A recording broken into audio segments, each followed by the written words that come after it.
Sindicato Mexicano de Electricistas. La palabra al ingeniero Martín Esparza Flores, secretario general del Sindicato Mexicano de Electricistas.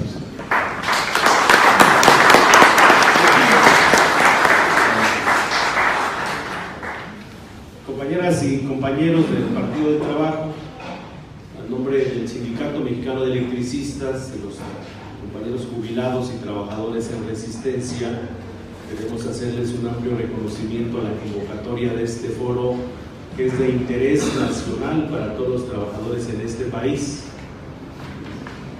Agradecerle a nuestro compañero Amadeo Espinosa, llegar el saludo al doctor, a nuestro compañero Alberto Anaya. En muchas ocasiones estuvimos aquí, siempre hemos mantenido la comunicación con el Partido del Trabajo, que quiero reseñar parte de lo que hemos hecho en los últimos años. Somos un sindicato que el 14 de diciembre cumplió 104 años de existir en nuestro país, dedicado al tema de la industria eléctrica principalmente.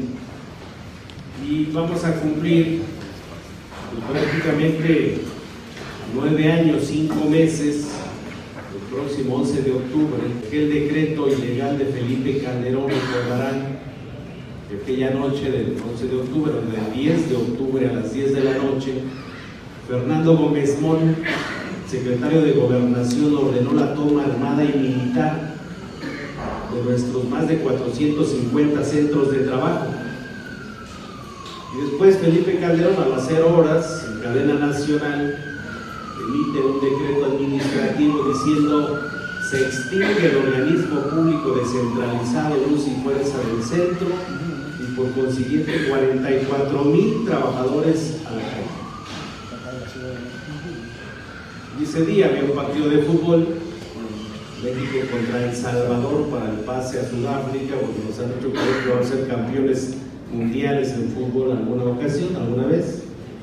Todos estaban celebrando del Ángel de la Independencia, cuando por la noche, hoy sabemos que fue el ejército, vestido de policías federales, porque tenemos expedientes completitos de cómo les dieron la instrucción al ejército de tomar las instalaciones, incluso desde órdenes de disparar a los electricistas. Había sus 68 electricistas. Y era el preámbulo, no para acabar con la industria eléctrica, sino para privatizarla. El SME siempre se opuso a la reforma laboral y a la reforma energética. El PP y los demás partidos de izquierda en este país, con organizaciones sindicales, sociales y populares, echamos para atrás la iniciativa de Cedillo en 1999. Recordarán que también buscaba privatizar el sector eléctrico. Echamos para atrás su iniciativa Vicente Fox también, que quería privatizar, y al final solamente con lujo de violencia y cooptando a los poderes del Estado, porque fue una complicidad del Estado mexicano, de las autoridades, de los poderes del Estado. Nosotros le denominamos un golpe del Estado al SME, porque hoy sabemos que en la presidencia de la República, bueno, ahí en Los Pinos, que ya está abierto hoy el pueblo de México, ahí estuvieron los gobernadores de los estados donde teníamos presencia. Ahí le dieron el aval a Felipe Calderón de tomar esa decisión. Fuimos a la Cámara de Diputados para que se presentara una controversia constitucional y echar para atrás el decreto. Los diputados hicieron la controversia, pero no la firmaron. Ahí se quedó. Dejaron que el Ejecutivo rebasara las facultades del Legislativo. Fuimos al Senado de la República y algunos senadores que hoy todavía están dicen: es que el Senado es para otra cosa. Fuimos a la Corte porque demandamos la inconstitucionalidad del decreto. La Corte dijo: no, es constitucional, el presidente tiene facultades para extinguir un organismo público descentralizado. Dice: pero dejamos salvaguardar los derechos de los trabajadores, háganos valer. Y nos fuimos a la Junta Federal, y con esa sentencia de agosto del 2010, la Junta Federal dijo: En un laudo se dan por terminadas las relaciones individuales y colectivas de trabajo. Nos fuimos al amparo, lo radicaron al segundo tribunal colegiado de circuito en materia laboral. El abogado constitucionalista de nosotros fue don Raúl Carrancay Rivas, de la UNAM. De los abogados laboralistas fue, en paz descanse, don Néstor de Bueno, que le ganó el juicio a Calderón. Su hijo Carlos de Buenos asistieron en ese juicio laboral. Y curiosamente, pues, en el tema de los trabajadores, el discurso del gobierno fue el que más aceptaron la mayoría de los trabajadores adentro del SPE. Hubo una campaña mediática, recordarán, que decían que los primeros 10,000 trabajadores que se liquidaran los iban a contratar en Comisión Federal de Electricidad.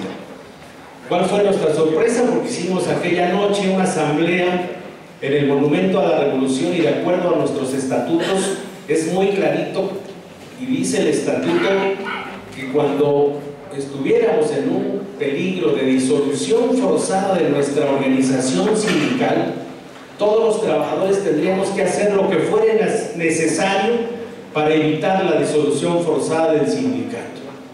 Y estábamos ante un acto de intervención del gobierno de manera directa y de corrientes también al interno del sindicato que se prestaron por el gobierno.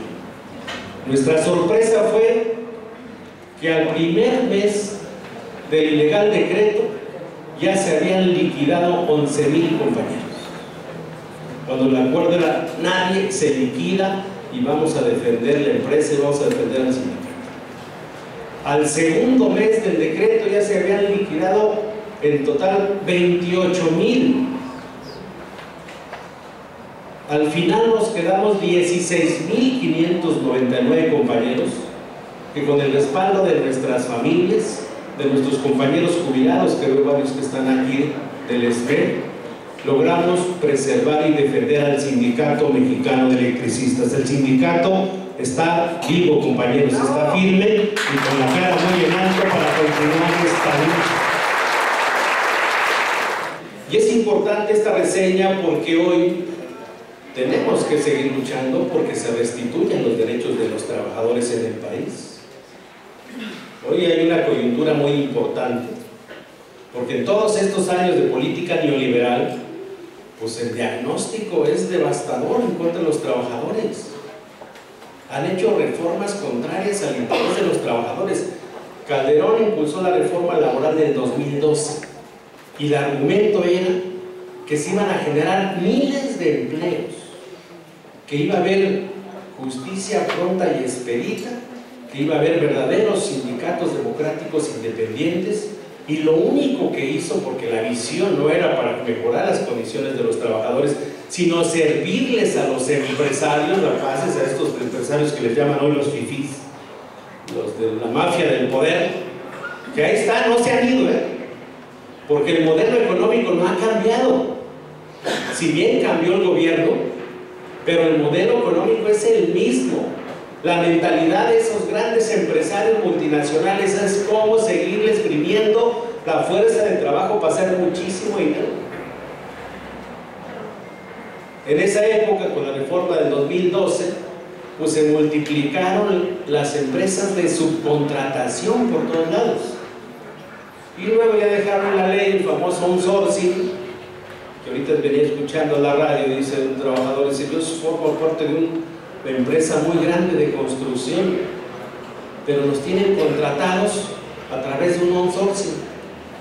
Dice, nos pagan un salario de 2,000 pesos a la semana, pero en el outsourcing nos tiene registrado del IMSS con el salario mínimo. Dice, y ahorita es momento de que no nos han pagado nuestra semana.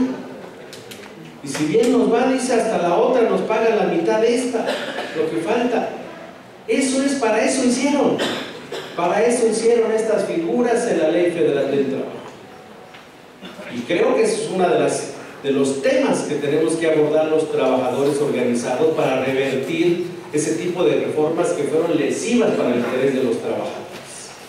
Si le apostamos a qué, a una reforma laboral como la que está planteando hoy en día, donde haya libertad sindical, donde los dirigentes se elijan a través del voto directo y secreto, El SME así lo hace.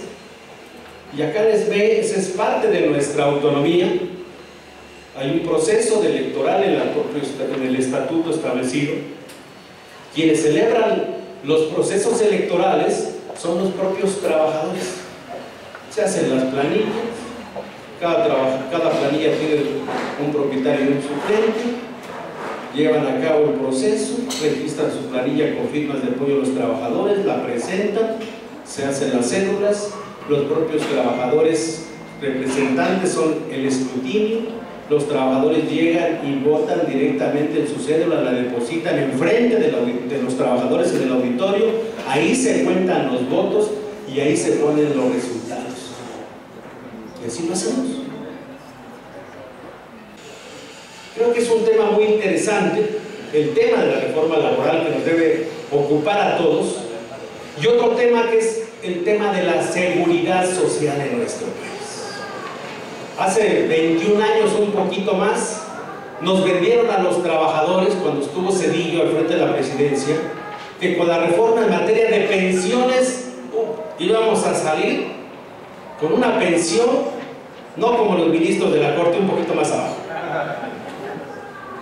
Y hoy los datos que tenemos, si bien nos va, nos vamos a ir con una pensión con 30% del último sueldo que tuviste. Y no es pensión, es comprar un seguro con las Afores y ahí te van a ir administrando tu dinero hasta el día que ya no existas. ¿Y para qué sirvió el dinero que nosotros cotizábamos al IMSS en ese seguro de cesantía de edad avanzada y vejez? Se lo quitaron al IMSS para rescatar a los banqueros, compañeros. Fobaproa, todos los banqueros. ¿Quién tiene nuestra lana de las Afores? Los banqueros. ¿Y dónde están jugando nuestra lana los banqueros? En la bolsa de valores. Y dicen que son inversiones de alto riesgo, con letras chiquitas ya en el contrato, que las ponen, casi las puedes ver. Dice, ya eres inversionista de alto riesgo, ¿eh? No, dice, no, te va a llegar bien la ganancia, no dice como puedes ganar o como puedes perder. Y vemos que en los últimos años no son pérdidas, dicen, son minusvalías, ya cambiaron hasta el término, algo así, ad hoc. Dice, son minusvalías. Y vas y checas y te cobran por administrar tu dinero. Y te cobran del monto ahorrado, no de la ganancia en un bimestre, del monto que tienes ahí. Y de repente ya no te llega la información y vas y checas con el de la Afore y ya no me llegó mi información, me la daban domiciliado, me la mandaban a mi correo. Es que tiene que actualizar sus datos, dice. Pero sí siguen recibiendo nuestra lana. Que le metieron una lana de las Afores al nuevo aeropuerto internacional de la Ciudad de México. El que iba a hacer, ya se canceló. Dice, bueno, ya no se va a hacer, pero perdimos lana. ¿Cuándo nos dijeron que se iba a invertir ahí? De ese dinero, pues sabemos que le dieron lana a las rondas del petróleo, por ejemplo, que se hicieron. Varias empresas agarraron lana de ahí de las Afores. O sea, cuando le interesa al gobierno a los trabajadores, pues sí, sí nos les interesan los trabajadores, porque ¿quién genera la riqueza, compañeros, en México? Los trabajadores. Y pagamos impuestos también. Y entonces hoy observamos que es un riesgo, porque en varios países de América Latina ese esquema de cuentas individuales ya tronó. Y hoy tenemos que en el Congreso, en la Cámara de Diputados, están o van a querer discutir el tema de la CONSAR, de los ahorros de los trabajadores, de las Afores. Dicen, hay que agarrar el dinero para rescatar a Petróleos Mexicanos. Hay que agarrar el dinero para rescatar a Comisión Federal de Electricidad. Estamos de acuerdo. Que se haga una refinería con el dinero de los trabajadores y que haya dividendos. Estamos de acuerdo que se agarre dinero de las Afores y se invierta en Comisión Federal de Electricidad para rescatarlos, pero también exigimos que se restituya Luz y Fuerza del Centro con el dinero de los trabajadores de nuestras Afores y Mexicana de Aviación, que vuelva a volar, compañeros, que se invierta nuestro dinero en proyectos productivos, no en deuda gubernamental. Son temas que hay que discutir. Muchas gracias.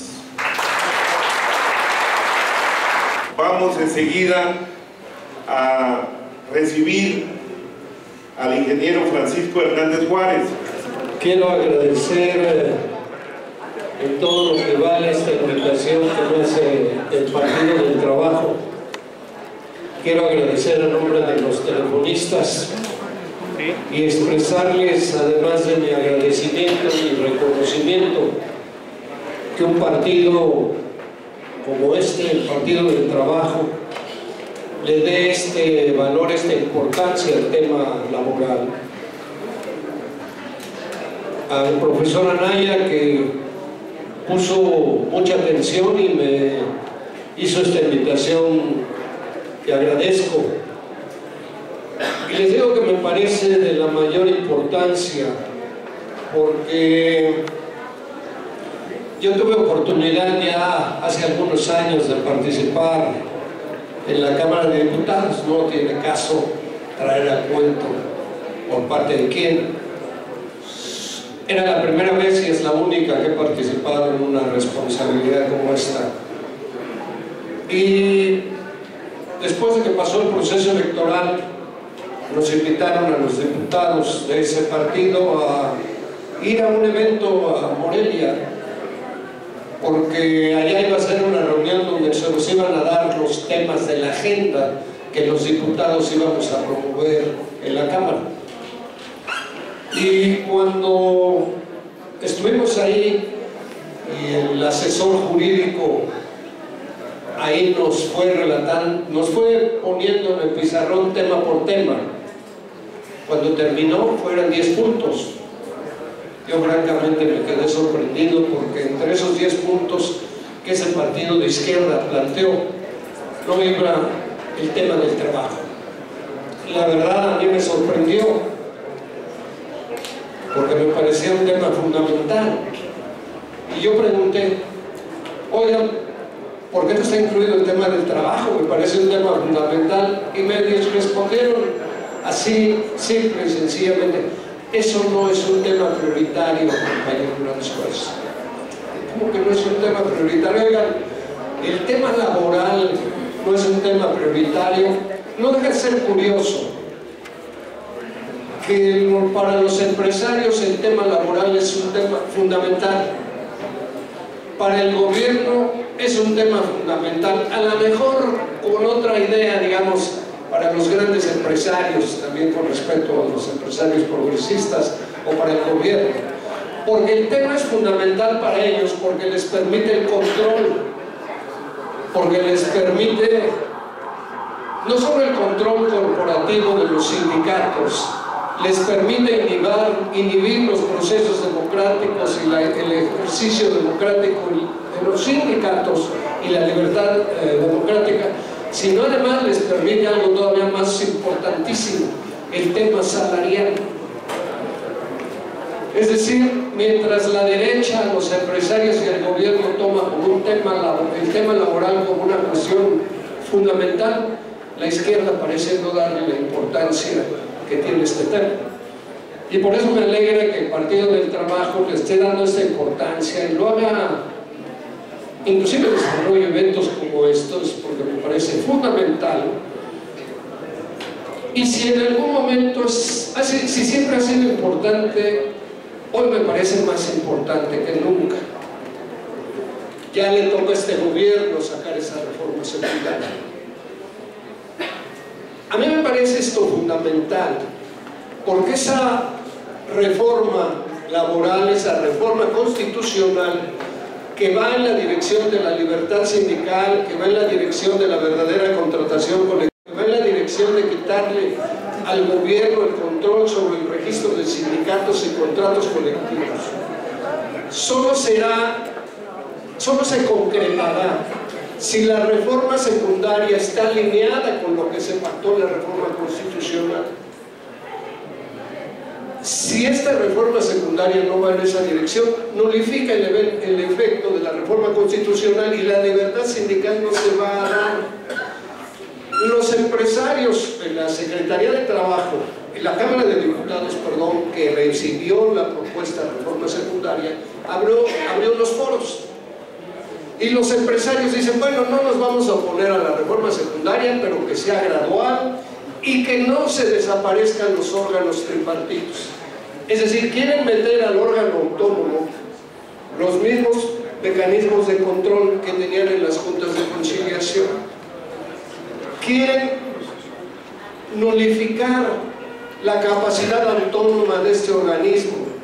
Además nos dicen, bueno, está bien, van a desaparecer las juntas de conciliación, vamos a crear los tribunales laborales, pero ¿qué creen? Nos vamos a tardar 5 años en hacer este proceso de transición, porque hay 1 millón de juicios que no se han podido resolver, que la Junta primero los desahogue, y ya cuando los desahogue, le pase esto a los tribunales laborales. En 5 años va a haber otro 1 millón de juicios, y en 5 años nos van a volver a decir, no, pues espérense otros 5 años. Y esa transición no va a ocurrir. Seguramente ustedes saben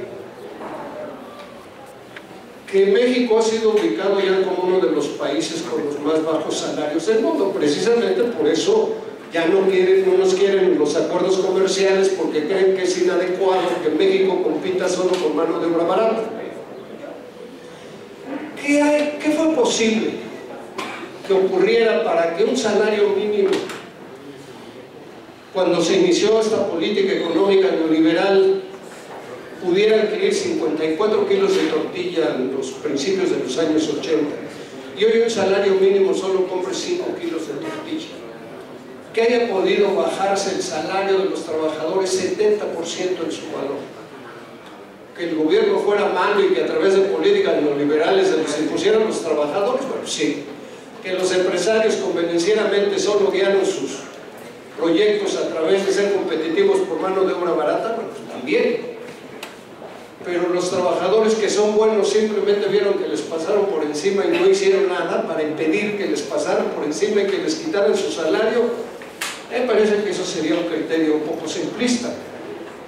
Lo que pasa es que la propia OIT dice claramente: los trabajadores sin sindicato están indefensos frente a las empresas y al gobierno.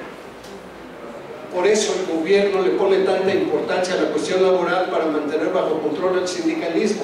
Por eso solo el 10% de trabajadores en México está sindicalizado.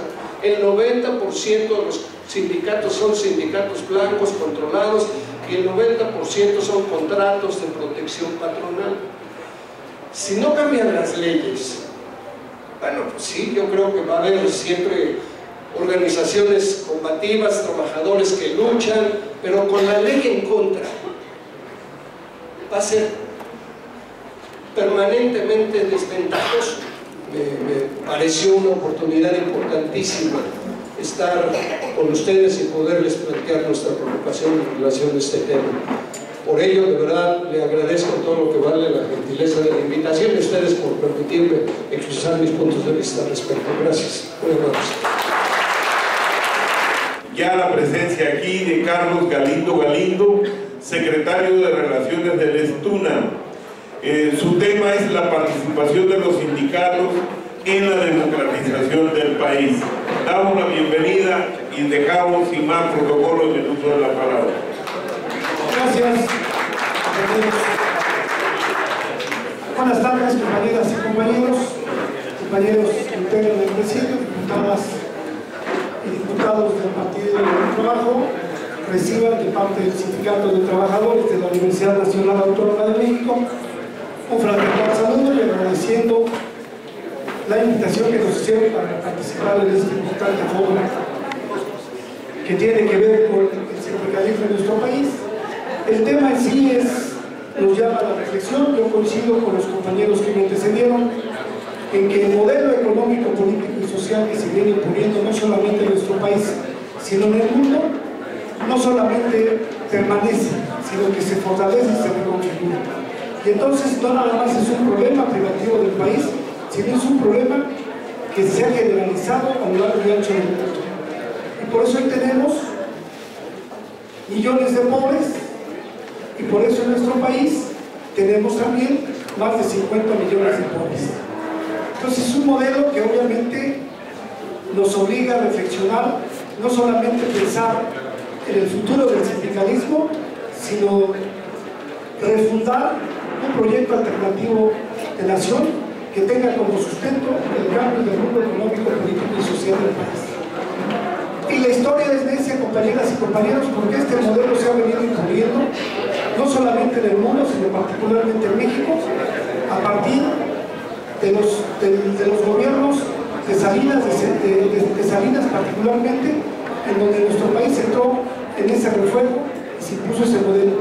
Pero no hay que olvidar que parte de la clase política y empresarial de este país signó cuando hubo la alternancia con Vicente Fox el mal llamado Pacto de Chapultepec, y con Peña Nieto se firmó el Pacto por México, y hay una serie de complicidades que fortalecieron lo que hoy se hace referencia y la desgracia económica y política y descomposición que vive el país. Sin embargo, hay una coyuntura que efectivamente nos convoca no solamente a los sindicalistas, sino a los mexicanos a aprovecharla. Yo percibo que hay cuatro apreciaciones al interior de las organizaciones donde participamos, que es la UNT, que es el grupo sindicato, que es el Frente Amplio Social Militar y el Encuentro Nacional de Dirigentes, entre otros. Hay ciudadanos y mexicanos, trabajadoras y trabajadores, que están de acuerdo a pie de juntillas con los planteamientos que hace el actual gobierno, que por decirlo de alguna manera va a cumplir sus 100 días de gobernar. Hay otros que de plano lo cuestionan, y hay otros que decimos que es prematuro hacer una evaluación puntual de lo que va a ser o puede ser el actual gobierno y el componente que tiene en el poder legislativo. Pero hay otra opinión que dice que la democracia en México ha llegado y se ha fortalecido con la llegada de Andrés Manuel, y nosotros decimos que no, porque con una democracia cara e ineficiente, si la queremos calificar así, es obvio que el país ha ido avanzando en esos procesos, y producto de ello es que hoy, debido al hartazgo, tuvimos esta posibilidad de tener un gobierno distinto a lo que dio la alternancia y a lo que estábamos acostumbrados. Y entonces, en ese contexto es que allí, haciendo observaciones, con las que va a ser muy respetuosas, de que preguntémonos como trabajadores, como mexicanos, ¿qué cambio plantea el actual gobierno? ¿Un cambio incluyente o un cambio sectario? Y digo esto porque, compañeras y compañeros, porque se ha reunido con los empresarios del Consejo Coordinador Empresarial, y yo aquí escucho que hay empresarios progresistas y me parece que no los tomo en cuenta, me parece. Sin embargo, sí puedo decir que se ha reunido con la cúpula sindical, que en los procesos electorales participaban y se iba a la cargada de los gobiernos en turno. Ustedes fueron testigos, yo no estoy escribiendo la agua tibia, estuvieron al anunciar la nueva política salarial que hoy trastocó la estabilidad, entre comillas, de la frontera norte, porque ahí los salarios se subieron, y sin embargo, hoy aquí tenemos los mismos salarios, porque se sigue manteniendo una comisión de salarios mínimos que, desde mi punto de vista, debe desaparecer en este proceso de discusión de la reforma laboral y de sus leyes secundarias. Así lo vemos alguna parte de los universitarios. Sus programas, que yo no los puedo calificar porque no han sido puntualmente desarrollados, sino jóvenes construyendo el futuro. Habrá que ver si eso es lo que le conviene al país para su desarrollo, o solicitarle respetuosamente que tenga más conocimiento, que nos desglose o nos diga en qué consiste eso. Yo lo veo que con dinero público se va a financiar. Si es a los pequeños empresarios, qué bueno, pero si es a los grandes, pues qué mal. ¿Y qué garantías van a tener esos muchachos? No está mal en principio si lo vemos, pero finalmente habrá que ver en qué perspectiva, y yo lo digo como sindicalista. y como universitario. El otro aspecto que tiene que ver con la educación, ahí dicen, han impulsado un programa de jóvenes escribiendo el futuro. Y está bien, pero entonces habrá que analizar como sector de la educación, la investigación y la cultura, si realmente el problema del ausentismo o de la deserción en los jóvenes de las universidades, de las escuelas, es solamente económico. Allí hay otras motivaciones y hay otros aspectos de carácter social que mucho tienen que ver con el proceso de descomposición social que se vive producto de este modelo económico que ya hemos hecho referencia. Entonces es importante reflexionar si esos programas van a ir en la perspectiva de fortalecer y de rescatar a los jóvenes de lo que hoy lamentablemente padecen.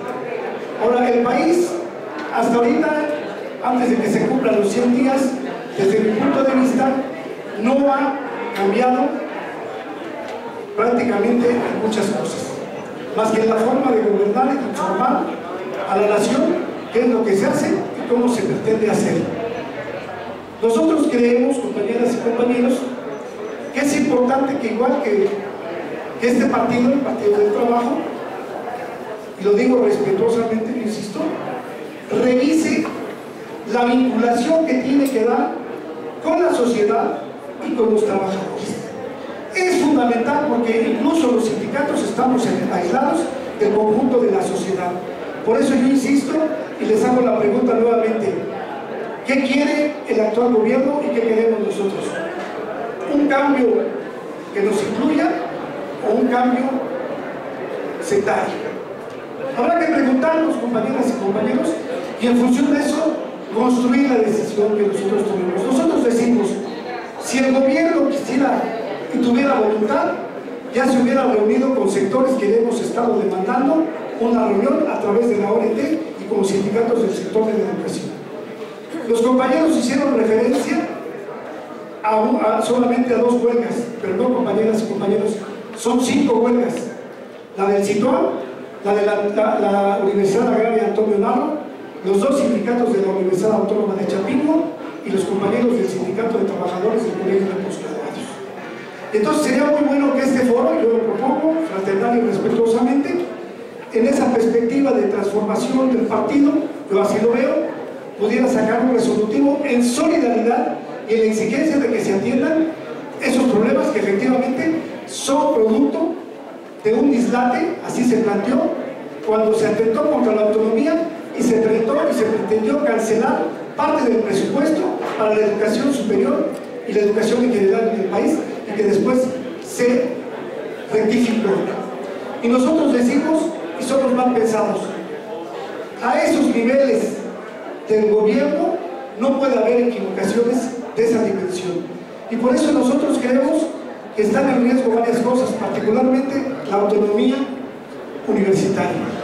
Y hoy nos enteramos a través de la prensa de situaciones que desconocemos, y nosotros decimos, si hay malos manejos en las universidades públicas, deben de haber responsables y culpables, pero no se puede etiquetar a todas las instituciones de educación superior en el país. ¿Por qué?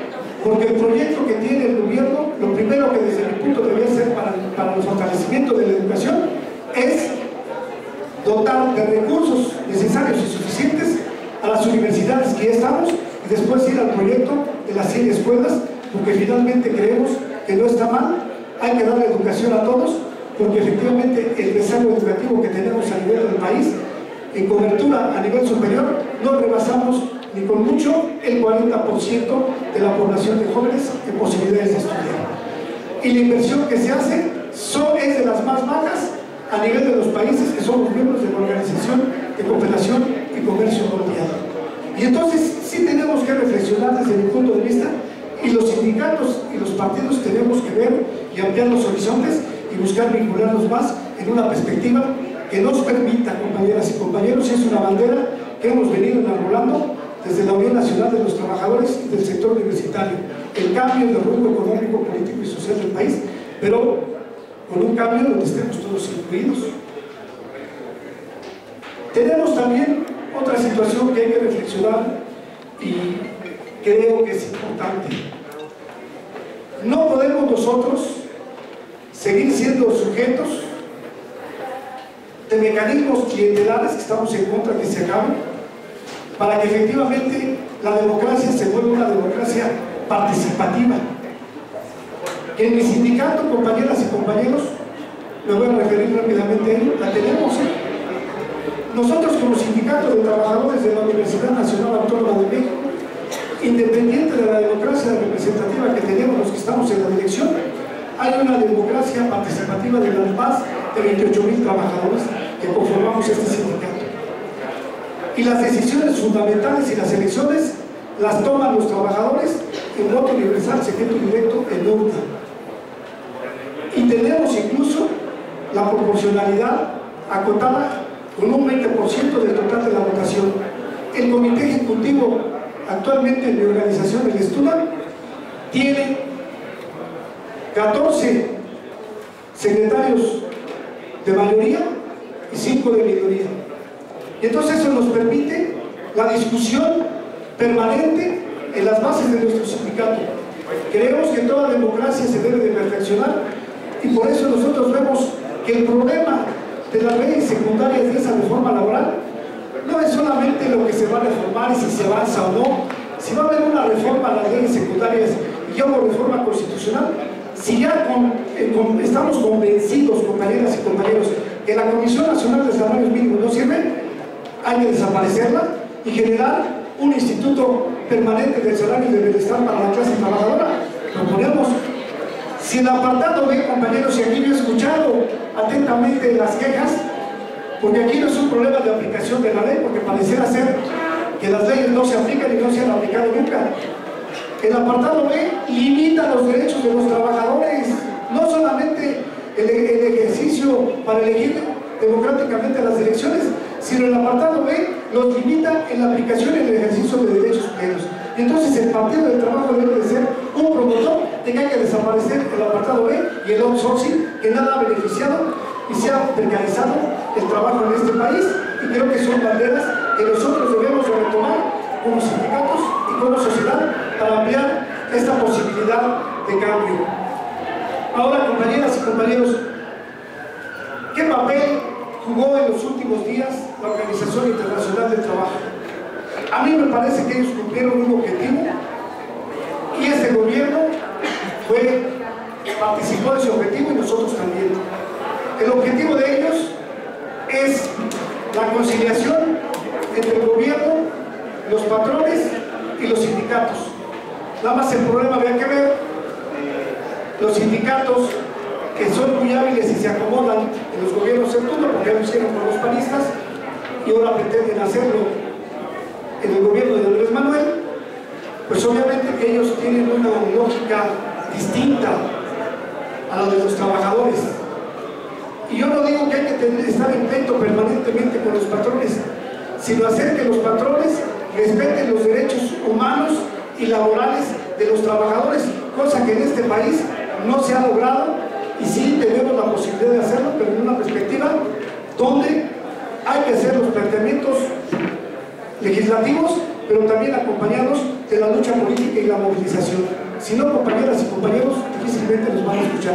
Ahora bien, nosotros como estudiantes tomamos la posibilidad, yo la voy a informar a mis espacios, para ver cómo nos vinculamos más en una relación institucional con el Partido del Trabajo, para ir en esa perspectiva de las coincidencias, fortalecerlas, las discrepancias, discutirlas y ir en abono de esta llamada cuarta transformación. Pero habrá que ver que la cuestión de la seguridad social no solamente se remite a las posibles pérdidas que van a tener o que vamos a tener los trabajadores. Ya en el presente las tenemos con la aplicación de la unidad de medida actualizada, la UMA. Aquel trabajador que hoy cumple los requisitos del Seguro Social y del ISSSTE para pensionarse porque ya no hay jubilaciones, a ese se le aplica una merma porque la tasa para su pensión es de 10 UMAs, no de salarios mínimos como está acotado todavía en la Constitución, y entonces es algo que también se tiene que revisar. Por eso es importante, compañeras y compañeros, que veamos el aspecto más general de lo que tiene que ver con estas conductas y estos actuales de quien hoy nos están gobernando. Finalmente, yo creo que hay que sugerirle a través del Partido del Trabajo que retome la agenda legislativa que les entregamos al inicio de esta legislatura en un evento donde estuvieron la mayoría de los diputados y diputadas del Partido del Trabajo, para que de manera muy propositiva, muy abierta y muy franca y de cara al país, nosotros le planteemos al actual gobierno, porque efectivamente yo coincido con el diputado Yáñez, que hay ahí ciertas perlitas japonesas que nos deben de llamar a la desconfianza. La mejor lucha, compañeras y compañeros, es la que tenemos que dar en una perspectiva que, yo insisto, no los quiero cansar. Reitero mi agradecimiento y mi reconocimiento para poder intercambiar esos puntos de vista, y les digo, hay que transformar al país, hay que vincularnos y hay que exigirle al actual gobierno, y yo le pido al Partido del Trabajo que tengamos y fortalezcamos el diálogo social que tanta falta le hace al país para ir efectivamente en la construcción del cambio de rumbo económico, político y social del país. Muchas gracias.